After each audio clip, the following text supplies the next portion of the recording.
Previously on the Lobby USA, Noah Pollack from the Emergency Committee for Israel tells supporters how to describe the BDS movement. When you talk about BDS, you talk about them as a movement that absolutely endorses violence against civilians, aka terrorism. Why they're doing this? They always try to connect us, to connect dots that they don't exist.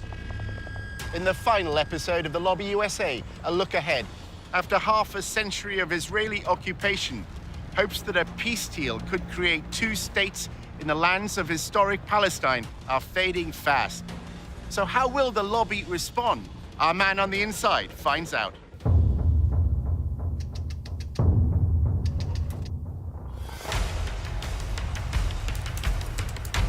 Using an undercover reporter, Al Jazeera's investigative unit infiltrates one of the most powerful lobbies in the world.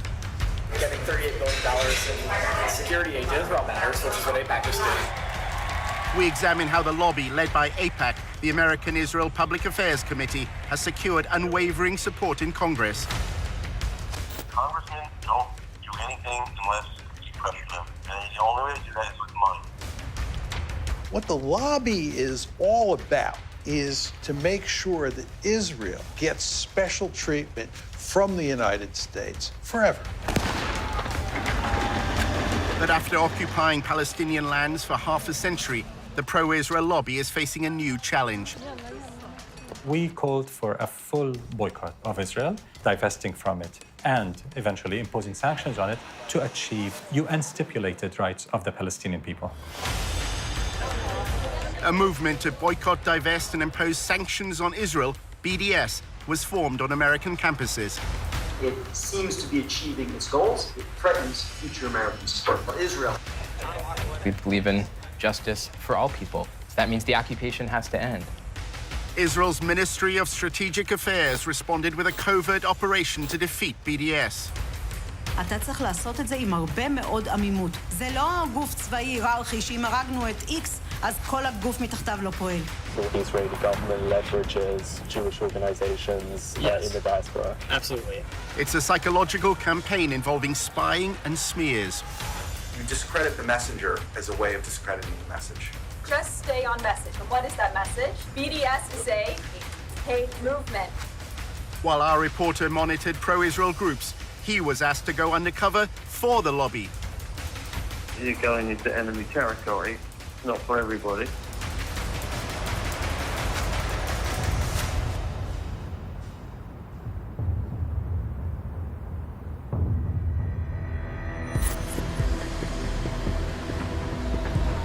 Our undercover reporter was attending a dinner at the annual conference of the Israeli-American Council in Washington.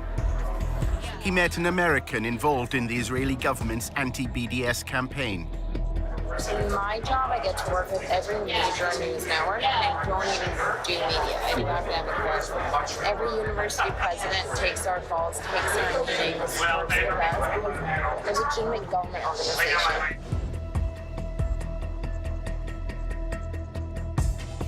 The discussion was dominated by the boycott, divestment, and sanctions movement. So many organizations focus on BDS, but for the most part, when it comes to BDS, we're very behind the scenes. I'm meeting with the university president, staff, and students. What they're doing is building relationships with local politicians, making sure that politicians know to turn to them when Israel-sensitive things come to the table. The three-day conference brings together the constellation of pro-Israel lobby groups in the US. On the surface, things seem to be looking good for Israel. Israel's booming. It's the startup nation. More venture capital is going into Israel today than at any other time in history. So why don't we just calm down, realize that BDS is worthless, it's losing, and ignore it.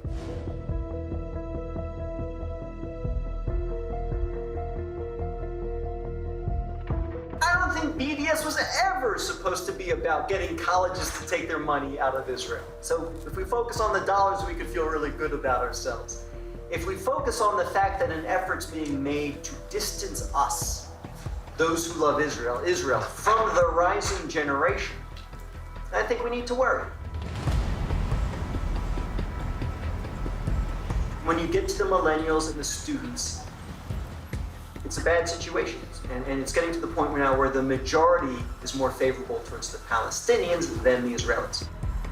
While numerous speakers discussed ways to combat BDS, the lack of civil rights for Palestinians living under Israeli control was not raised. Nobody talks about the reason why BDS exists at all. What's the model for the BDS movement? The model is South Africa. So, was that a bad thing to do?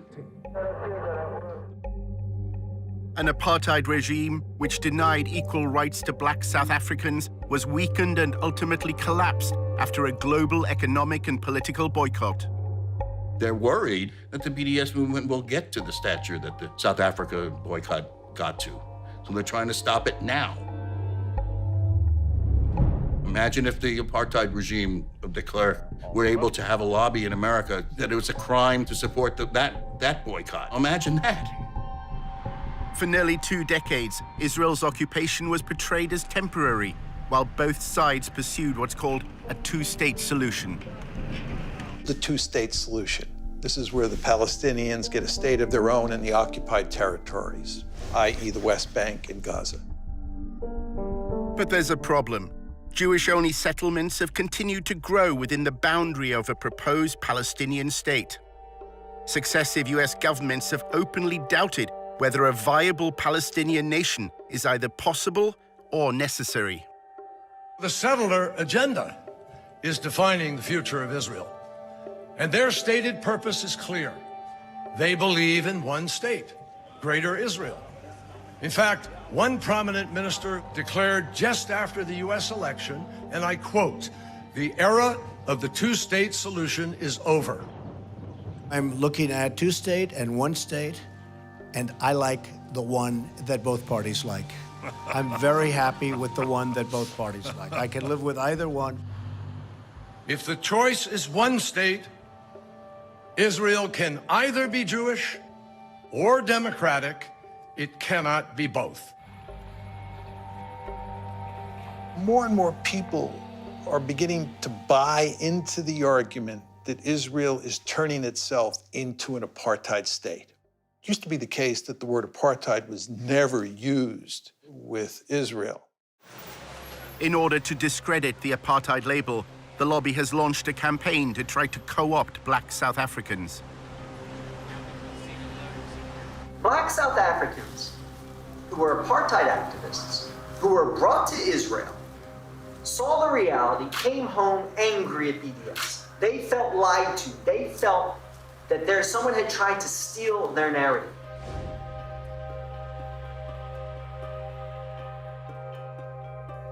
This is an effective tool. Bringing these black South African, former BDS activists, now Israel supporters to American campuses.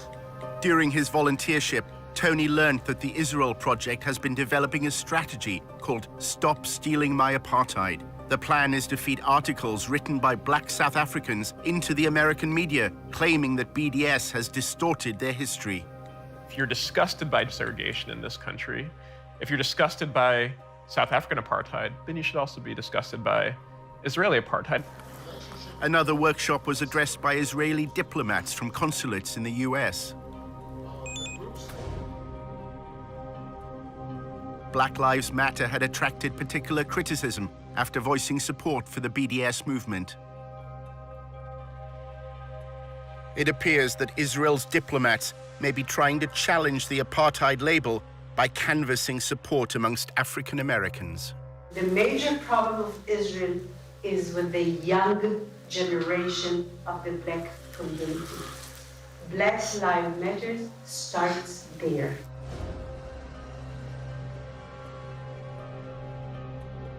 I had last week a dinner, sit-down dinner at my house with 40 people, which are considered the leadership of the black community, and it's very important people. They can be part of our doing an activity.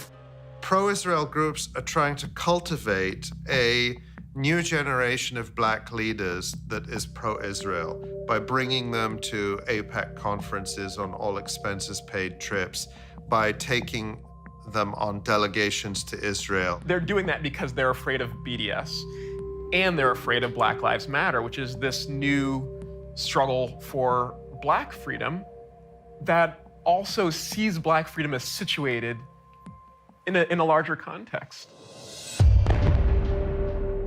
In 2014, Israel launched a siege of Gaza.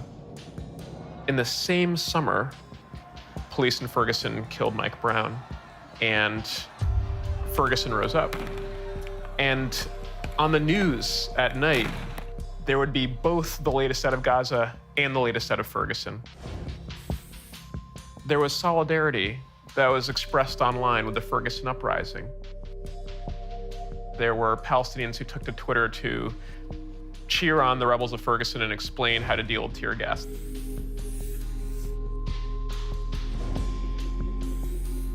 Israel's diplomats have responded by evoking the legacy of Martin Luther King, claiming that the campaign for Palestinian civil rights bears no resemblance to the civil rights movement in America. Dr. Clarence B. Jones, who wrote the draft speech for Martin Luther King, I Have a Dream. He was his lawyer, he was his close friend. He was somebody that I reached out to. He became a very close and personal friend.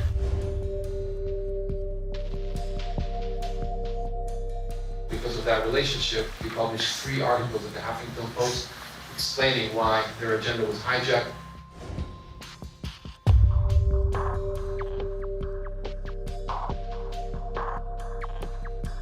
Martin Luther King will turn in his grave if he saw the anti-Israel tendencies or policies that are starting to emerge within Black Lives Matter. There's something on one hand laughable about it, but there's something also really insidious about this. You're using the credibility of a freedom struggle to try to oppose another freedom struggle. And I think that that's appalling. Soon after Black Lives Matter declared support for BDS, a fundraiser at a New York nightclub was suddenly cancelled. The venue's management said it didn't approve of the movement's stance on Israel. Tony was told by his boss, Eric, that the Israel Project was behind the decision. I don't know if you saw, but this club, ditched a Black Lives Matter event.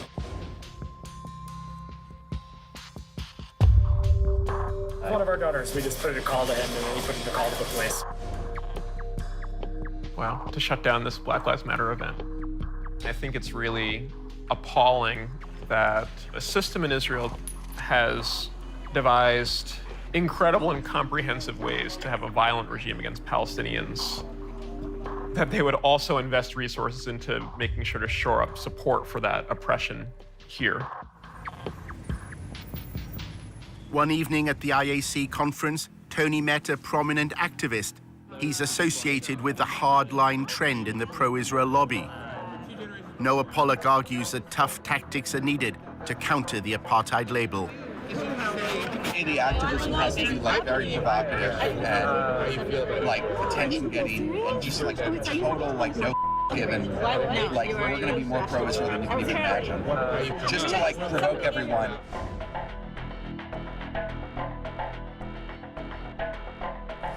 Pollock believes the American public, unlike those in Britain, will accept his gloves-off strategy. The majority of Americans are pro-Israel. Whereas if you take the poll of Israel in the UK, it's just pure hatred of Israel. Your country, basically let half of Pakistan move in. So you have a different problem than we do here. Tony was told of a demonstration that Noah Pollock was organizing. A bus took protesters to an event organized by the pro-BDS movement, Students for Justice in Palestine. Hey man, I'm Tony. Marshall. Nice to meet you. This is one of those things where either it's going to be amazing and we're going to defeat BDS, or we're just broken. You can't beat them, join them. I'm obsessed with winning, so I just want to win. So I want to win something. They don't win anymore. The protesters are on a fellowship program run by a conservative think tank called the Hoover Institution. The whole fellowship is scrappy. It's you guys are being foot soldiers of the conservative movement. This is actually the first foot soldier activity that I think we've been forced to do. Tony, what's your connection to the conspiracy that we're all part of? Yeah, Diesel Project. So you can't not come. Their plan is to disrupt the National Conference of Students for Justice in Palestine. Marshall said that the pro-Israel protest had been poorly planned. It's a very fly-by-the-pants procedure. It was basically just like Noah Pollock coming and being like, look, there are these jihadis who basically started suicide bombing, and they're at a campus, and you have to stop them. A chance to shout at Arabs? As we're leaving, we mentioned to our boss yesterday that we're going. She's like, oh yeah, that's mandatory. You need to go. While they've been told they have to take part in the protest, not everyone on the bus is convinced it's good for their reputation. Do you know what my worst nightmare is? I'm actually not kidding. It's a photo of Dion and I together, and we're just like clearly identifiable. And they're like, "Oh, who are these like traitors who sold out to the Jewish conspiracy for money?" I'm like, "We did. We cost $50,000 plus benefits." As the bus leaves, they discuss whether there's any point in staging the protest. I'm just skeptical. Of using the protesting tactic against them? That's not our demographic. They don't like The reason protests work is when like the people involved really care about it and like want to be there. But then what are we supposed to do? Because they keep existing and they keep expanding, and no matter how many lawmakers come out against BDS, they keep growing. Well, no, you're right. Like, we should do something, but at the end of the day, like, the notion that the right is ever going to dominate any sort of campus protest is ridiculous. You can't just let them. No, I'm not saying that. I'm just saying. And that's what happened. If I were a high-level Jewish donor, I would be like a little more realistic about the expectations. So what would you do if you were a high-level Jewish donor? I continue to do what you're doing, which is focusing on the actual power structures in themselves. Like, the reality is there's not a single college president in this country that would actually sign BDS. There is not a single... They all allow SJP to exist on their campus. Because of free speech, they cannot let them. So what are they supposed to do about it?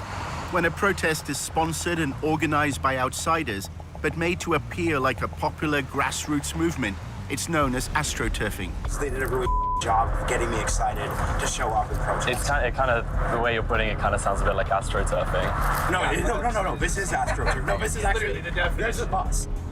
What does that mean? It's when you set up things. It's the difference between grassroots and astroturf.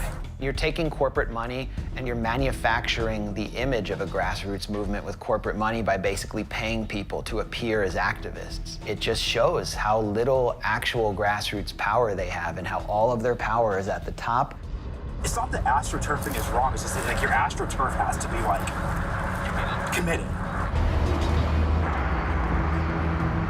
You shouldn't have fellows saying, like, honestly, this is bad for my political career. The bus arrives at George Mason University, where Students for Justice in Palestine is holding its national conference. But the protesters can't find the conference hall. They just pull over and ask, hey, where are all the jihadis? The driver sees two students and stops to ask directions. One is wearing a headscarf. Wait. Oh, no. Come on. What? We're like, back to DC! Back to DC! I believe the comments said. Okay. No, go. Excuse me? Do you know where the Johnson Center is?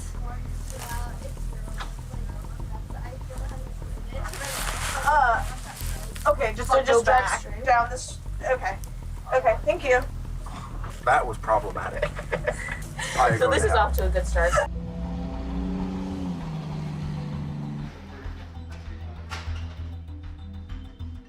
Students for Justice in Palestine really is a student-led type of organization focused around promoting the BDS cause.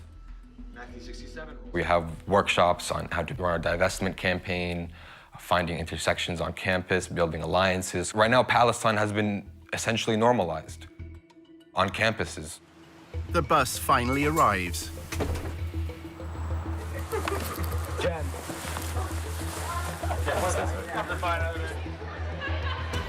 Noah Pollock's protest is not a student event. To avoid breaking university regulations, he's arranged a legal briefing. The SJP conference is on the 3rd floor, and we're going to go up and in a respectful and quiet way protest them. Yael is a legal expert and is going to talk a little bit about that. We are here, of course, as guests of the university. So we don't want to be accused of disrupting a school-sponsored activity.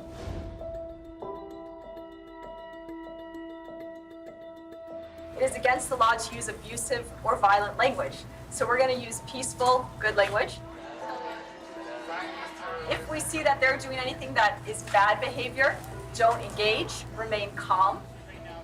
If you do happen to speak with any reporters, just stay on message. And what is that message? SJP is a hate group. BDS is a hate movement.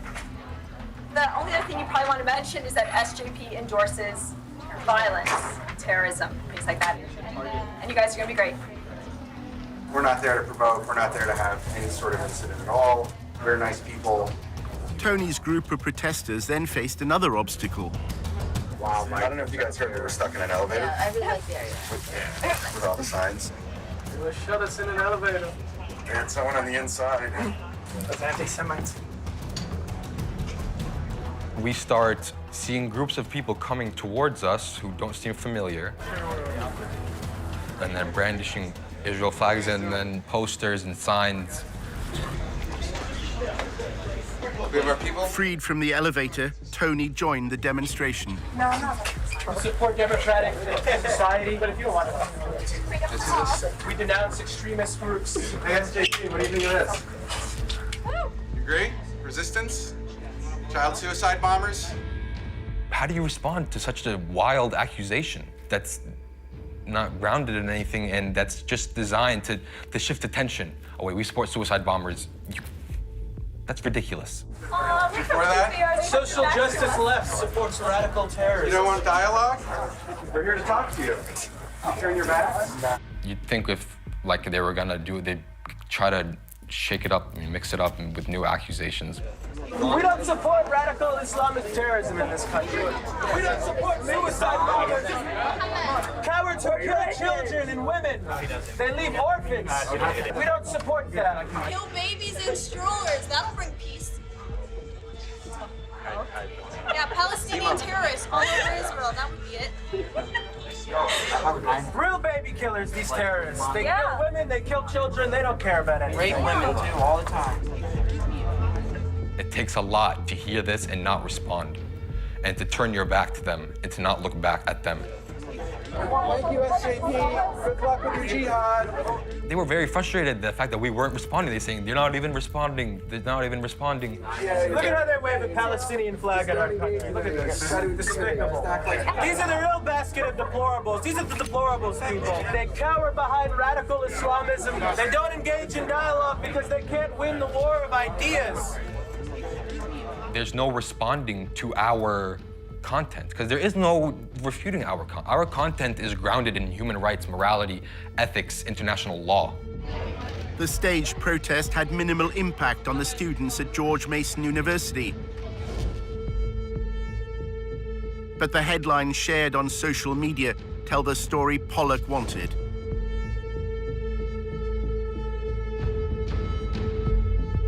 Yeah, let's head back to headquarters for debriefing and cocktails. In part 2, a looming crisis for the lobby. AIPAC is not representative of the American Jewish community.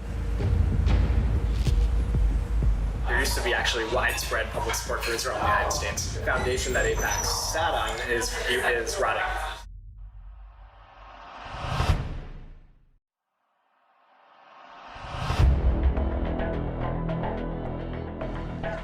In part 1, how support for Israel is falling amongst the young. It's a bad situation. The majority is more favorable towards the Palestinians than the Israelis. Child suicide bombers? And the lobby support on campus isn't always what it seems. Or are these like traitors who sold out to the Jewish conspiracy for money? I'm like, we did. We cost $50,000 plus benefits.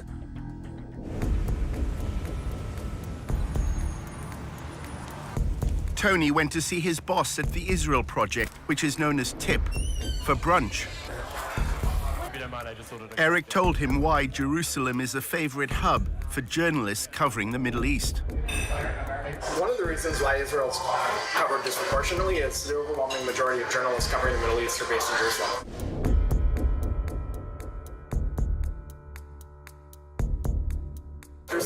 is a place where, after his 1 o'clock deadline, you can get drunk at a bar and meet people with it.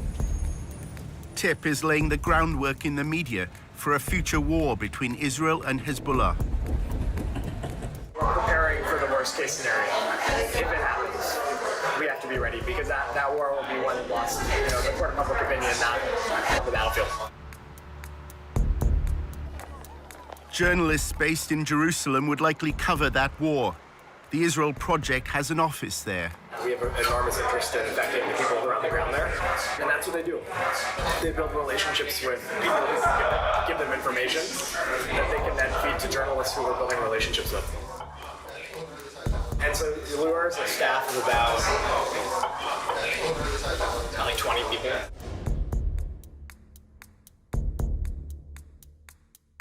He was chief of staff of the Israeli embassy in D.C. for many years. He's a veteran of Israeli politics, but he was like spokesman for a bunch of government ministries. So he's got a real expertise in dealing with the press. He's an expert at making their jobs easier. So, for instance, we actually now, when there's a terror attack in Israel, our staff gets to the scene usually before the press does. Just because Luar is so good. They bulletproof vests on, they have cameras, and as soon as there's a Twitter an attack, we have like 4 guys at the scene. Breaking news overseas, a shooting in the heart of Tel Aviv. He has this rapid response team where he has people strategically placed around the country. So if there's an attack, like the Sorona attack in Sorona Market in Tel Aviv. Clearly an attack on a soft target right now based on all the initial preliminary details we're getting from this very fast developing story. They take pictures and they get testimonies. By the time the press gets there, we do their jobs well. They need quote, they need information, they need a picture, a video clip, and full service, shot. We just give them. This is new video that just came in, and it shows people in the chaos after this happened, as it is night in Tel Aviv. By the time the press got there, we were able to help affect the narrative because, they're all scrambling. They need to get stuff to their editors immediately on what happened back in Brussels or Washington, and we're able to get them information. A TIP employee was interviewed by Fox News. Liat Delongovitz, who is live with us on the scene, works for the Israeli Project, which puts out news to the foreign press there. Hi, I'm here on the scene. I arrived fairly early.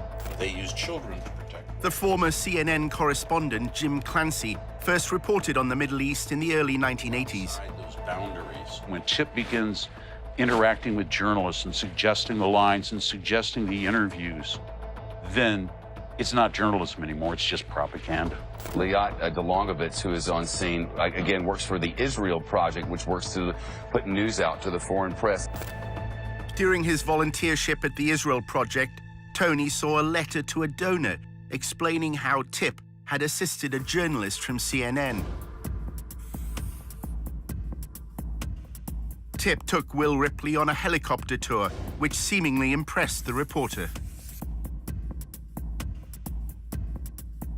Once you arrive in Israel, they come up with a series of things. They know you're in town. They have your number. You get the helicopter tour. That's fun. You get some video that you can use in your reporting. And then they sponsor trips like this one with special access to people that they know, and they can set it up. I visited the Israeli side of the border with Gaza and can tell you the tension there is palpable. Hamas leaders have stated that they are aggressively expanding their underground labyrinth of tunnels. This won't help. The safe room won't protect you from a tunnel attack. Not from that. It's a very compelling report, but it's based on an absolute lie. And there are even reports from some residents they are hearing digging underground. The premise of the report is that Palestinians are digging tunnels in order to come up into the bedrooms of Israeli children and to kidnap them or kill them or terrorize them. The document Tony saw claimed the TIP's influence created one of the fairest reports on Israel shown recently on a major broadcaster. For those living close to Gaza, it seems only a matter of time before it happens again. It keeps me awake at night. There isn't one recorded case of these tunnels being used to attack Israeli civilians. The report was presented solely from one side. The Israel Defense Forces say the average Hamas tunnel is 3 kilometers, nearly 2 miles, costing millions of dollars and tons of valuable concrete, resources badly needed by the long-suffering people of Gaza to rebuild their cities. TIP fully knows that if you're the journalist in Gaza who's doing a report with Hamas sources, your office is damn well going to require that you put in an Israeli voice to counter some of the things that are said there. They well know that if you are on the Israeli side doing a report with mostly Israeli sources, that same pressure will not be applied. You will be allowed to go ahead without trying to get the other side of the story. Why is that? That's because TIP is powerful, and they're going to hold journalists to account. Dedicated to changing people's minds. TIP's promotional video explains its role. We don't attack the media. We become a trusted partner and resource, bringing integrity and facts to the coverage. After an exchange of tweets concerning the Charlie Hebdo attacks in 2015, Clancy left CNN. He is unable to discuss his departure for legal reasons, but recalled instances when the pro-Israeli lobby exerted influence. The big media companies will tell you that, well, maybe they won't tell you this, but they have been harassed. If they had Palestinian journalists who knew the ins and outs of the Palestinian Authority, for example, they were blatantly told to get rid of them, that they weren't trustworthy journalists. Whatever a journalist reports, if it's not liked by whether it's TIP or people within the government, they will put pressure on the media houses, the big networks.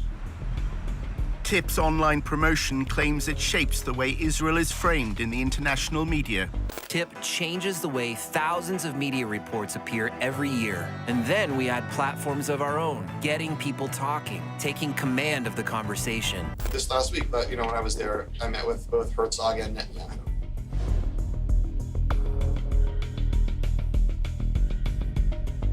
We exist to kind of articulate the reasons that the notion of a Jewish state is a good thing for us as Americans, and it's a good thing for Jews, and a good thing for Israel, and a good thing for the West, and a good thing for everybody. Block describes the pro-Israel lobby as a three-legged stool, propped up by influencing Congress, shaping policy through think tanks, and thirdly, TIP's role, managing the public discourse. You've got the lobbying, the politics, and you've got the ideas and think tanks, but you can't define the meaning of those ideas. Other people are doing it for you, then the third leg of the stool is there and it falls over. He's brilliant in like a mad scientist sort of way. He was AIPAC's spokesman, and he was like the troublemaker. He's always breaking the rules, but always getting done. He's very effective at strategic communications and dealing with journalists. At AIPAC, he was the man. I mean, he could get anything on the front page of the Washington Post. Most effective thing you can do in Washington is both explain your point of view and explain why other people disagree with it. Everybody knows that people come with perspectives. Reporters and people, they live in a sophisticated world. But the question is, are you credible? The Israel Project gained notoriety in 2009 after an internal policy document was leaked. It was a phrase book for pro-Israel advocates. Key phrases, words that work, were determined from focus groups. Israel wants peace.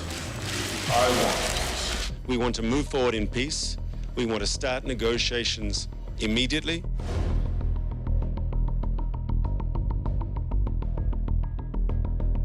The Israeli Defense Forces acted against the launching of rockets by terrorists. They are shooting at our children, at our mothers, at our civilians. What for? Stuff that's data-driven. We do a lot of polling. Every month we do a national poll, exactly looking for these kinds of messages that work.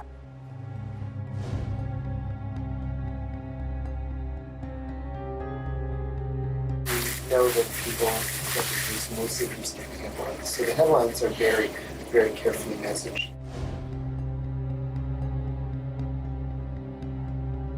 If all Palestinians can be referred to as terrorists, as in a terrorist attack, they've won a battle.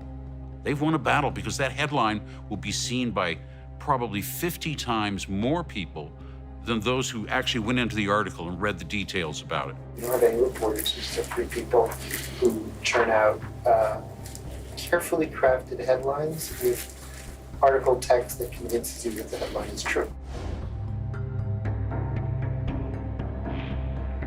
They understand that it's just the 5-word headline or the 6-word headline that carries the message. The point is never to get to the real debate. Why is Iran so happy about the Iran nuclear deal? TIP's social media videos had apparently shifted public opinion on the Iran nuclear deal. The American public started out being in favor of the deal and is now against the deal. It was everything from viral videos, 10-second videos. You can send me the greatest article you want about the Iran deal, but I promise you that a 10-second video will get 1,000 times as much. People aren't reading as much, they're not interested. In fact, history's a little bit bunk. A lot of people kind of come up now and there's this notion of postmodernism and nothing is true anymore. We are at this sort of interesting moment in time where we need to understand what it is that affects people's understanding and perceptions about what's right and what's wrong and how they work.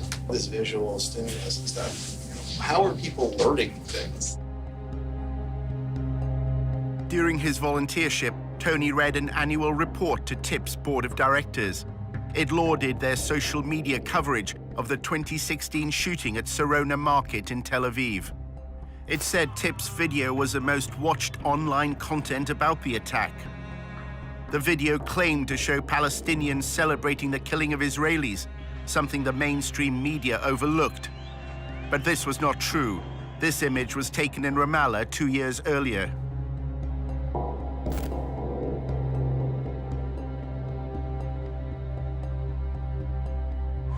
There are also other things that we do that are completely off the radar. When we work together with a lot of other organizations, we produce content that they then publish with their own name on it. The Israel Project is supplying what it calls white label, that is unbranded content, to other outlets. We're putting together a lot of pro-Israel media through various social media channels that aren't the Israel Project's channel.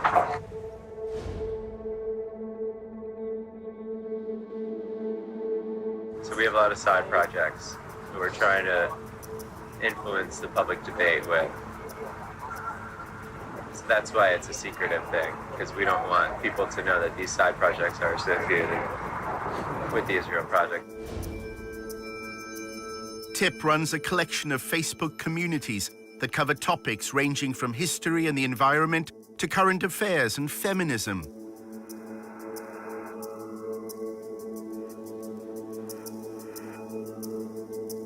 But their affiliations to the Israel Project are deliberately vague.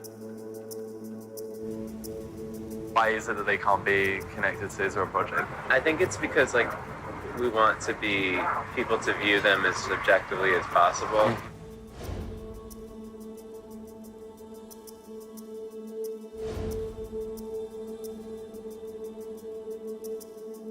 We have a team of 13 people, and we're working on a lot of videos, explainers. A lot of it is just random topics, and then maybe 25% of it would be Israel or Jewish based.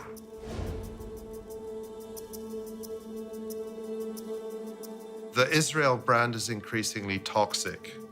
So you can't sell Israel directly.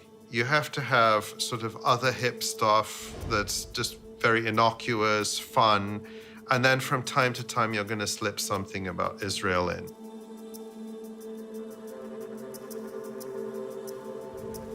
Is the idea that all the rest of the non-Israel stuff is to allow the Israel stuff to pass better? That's the key thing? Just that we want to blend in everything. TIP's mission is to eliminate any mention of apartheid and occupation. Don't look here, look over here. The visual medium is trumping words. More image, more visual, more accessible, non-heavy thinking stuff.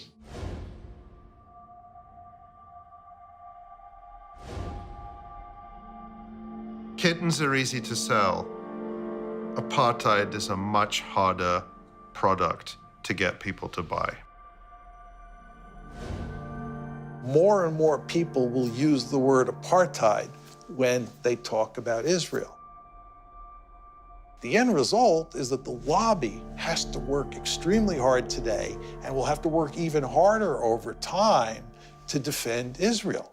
And of course, in part, this means doing everything that can be done here in the United States and in the West more generally to discredit the BDS movement, because the BDS movement is so dangerous to Israel.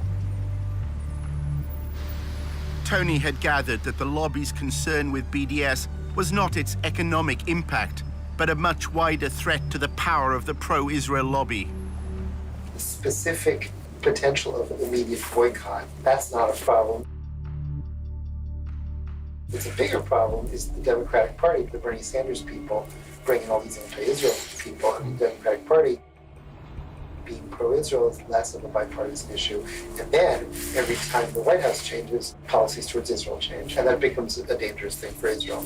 There is an actually important battle being fought on the campuses. For half a century, bipartisanship has been the cornerstone of AIPAC's success, as its website video explains. By some measures, Democrats and Republicans are more divided today than at any other time in the last 2 decades. But America's support for Israel transcends partisan politics. So when it comes to strengthening America's relationship with Israel, support must come from both sides of the aisle. That's where AIPAC comes in. What's begun to happen over the past decade is that support for Israel has begun to wither away in the Democratic Party. And in contrast, support for Israel in the Republican Party has begun to increase. And what you see is there is a substantial difference today in support for Israel in the two parties.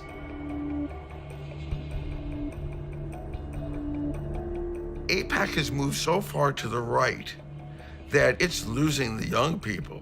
By the time of the next presidential election, Democrats will not glibly, in a debate, say they're running for president, and I love Israel, and I'm a diehard supporter of Israel. The terrain has changed dramatically. If you look at the changing demographics in the United States and what people's views are towards Israel and Israel's policies, it's only a matter of time before that trickles up to elected officials. I think it's inevitable. The kind of shift they fear is the one that happened over same-sex marriage. You know, it was only a short few years ago that high majorities in the United States were opposed to same-sex marriage. That change happened within the space of a decade. The Israel lobby will look at something like that and say it wouldn't take much for that kind of historic sea change to happen with respect for US support for Israel.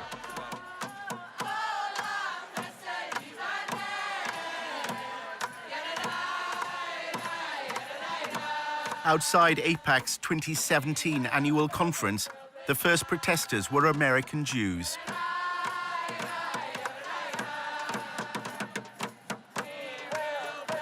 AIPAC is facing a challenge from the constituency whose views it was formed to represent. AIPAC does not represent the American Jewish community. A majority of American Jews are opposed to the policies of the State of Israel.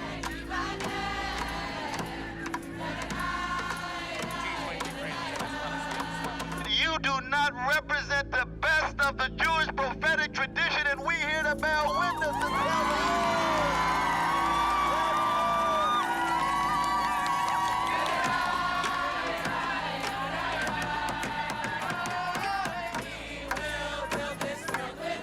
One of the groups involved was Jewish Voice for Peace. The work that Jewish Voice for Peace does is grounded in Jewish tradition, the most basic Jewish and human values that every single person has inherent worth and dignity and should be treated with respect. We then see what's happening to Palestinians, the occupation, the displacement, the inequality, and say we need to end those things. Or that they must attack You know, they're all crazy liberals. As far as I'm concerned, American Jews had one job, which was to preserve Jewish identity from one generation to the next. They failed. So I don't think they have any place to be telling Israel what's what. And if they choose to stop giving money to Israel, Israel will find money elsewhere.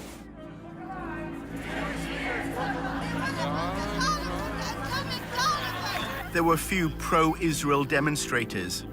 Most wanted to project their strength through Israel's relationship with the United States.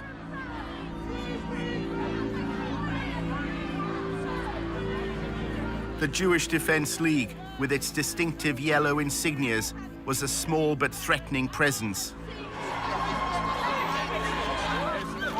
Its members later attacked a Palestinian-American man.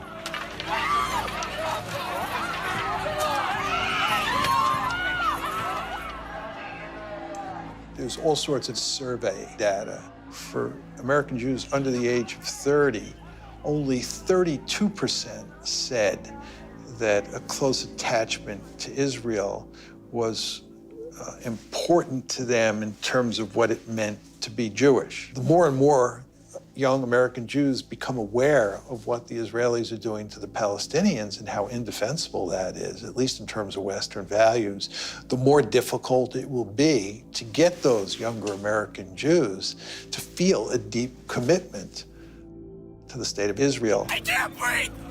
I can't go! American Jews are even taking their protest to Jerusalem. The Israeli government official who launched a covert campaign to spy on American citizens recognizes that Israel is facing a generational time bomb. אנחנו היום, לא רק שאיבדנו את הדור השני של היהודים, שזה דור המילניום של היהודים, אני שומעת את זה מההורים שלהם שבאים להיפגש איתי ומסבירים לי כמה קשה להם בארוחות שישי מול הילדים שלהם. שלא מכירים במדינת ישראל ולא רואים בנו איזה אנטיטי שצריך להריץ אותו.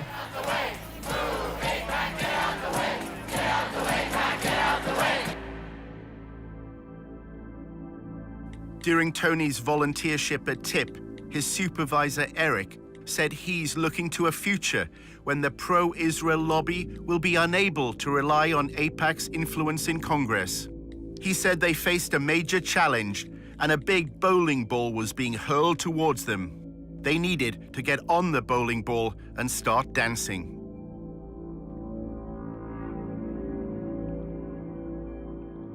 You can prove that AIPAC is suffering from some of the trends in public opinion that are affecting the Democratic Party. AIPAC's supply, it's slipping very, very quickly among Democrats. They're not going to be able to maintain the bipartisan support. So I always say that the foundation that AIPAC sat on is rotting. And that's, there used to be actually widespread public support for Israel in the United States. And so I don't think that AIPAC is going to remain as influential as it is. I don't think AIPAC's the tip of the spear anymore, which is worrisome because who is?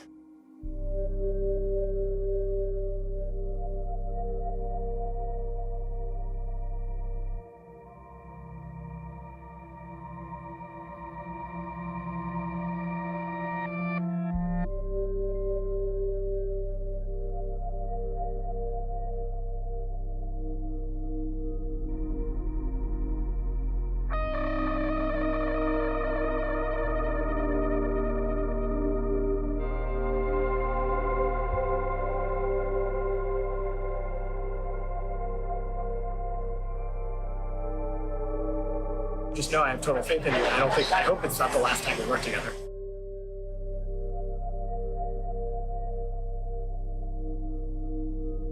Full disclosure, I would love it if you came to work for me. I need someone who is like a team player, hardworking, excited, passionate, curious, well-rounded, well-spoken, well-written. You're all of those things.